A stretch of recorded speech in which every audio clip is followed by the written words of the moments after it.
urur siyaasadeedka wadani ayaa degmada Qorolugud ka tirsan deegaanka Buuhoodle ku soo bandhigay xubnaha musharaxiinta ururkaasi ka qayb galaysa tartanka doorashada dowladaha hoose ee dhawaan la filayo inay ka dhacaan dalka. xafladan lagu soo bandhigay musharaxiinta degmada Qorolugud oo ay ka soo qayb galeen mas'uuliyiin ka tirsan ururka wadani waxgarad cuqaal haween iyo dhalinyaro ayaa waxa halkaasi ka hadlay Axmed Cali Ubaxle oo xogayaha arrimaha gudaha ururka wadani waxaana ka mid ah hadalkiisii waqti gaaban yahay runtii in badan maanta loo samray inaynu maxaa la yidhahdaa simaadka isugu nimaadno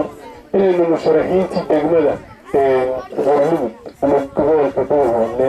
magaalmadaxiisa Buuhoodle ay ahayd maadaama xaalad saami weyday inaynu Qorolugud soo sharxno. ururka wadani galabta waxa uu ku faanayaa inuu yahay ururka ugu horreeyey ee soo bandhiga toddobadii musharax ee ay qaybta u heshay degmada Qorolugud marka la qaybiyey 17kii musharax ee guddida golaha deegaanka ku fadhiisan lahayd. haddaan in yaro faahfaahin ka bixiyo qaab dhismeedka loo qaybiyey ama halka aynu u samaynay degmada Qorolugud ka fadhigeedan in badan baa guddoomiyaha baarlamaanka oo ah guddoomiyaha ururka wadani mudane Cabdiraxmaan Maxamed Cabdilaahi Ciro uu dagaal u galay in degmada Qorolugud aan codkeedu khasaarin. horta marka ugu horeysa waxaan dii sheegayaa urur kasta iyo xisbi kasta oo degmada Qorolugud yimid wallaahi baan ku dhaartay inaanay kelmad ka odhanin waaniga magaca ilaahay maree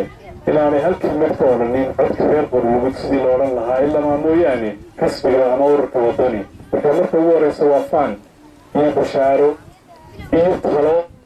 iyo waxqabad uu ururka wadani degmada Qorolugud u sameeyey sidii codka reer Qorolugud aanay u lumeen ee loo heli lahaa council ay magaalada Qorolugud leedahay. Basra Dirir Cali oo ka mid ah haweenka ugu miisaanka culus ee deegaankaasi Qorolugud kana mid ah musharaxiinta la soo bandhigay oo halkaasi ka hadashay ayaa waxa ay tiri taariikh waxaan isu soo sharaxay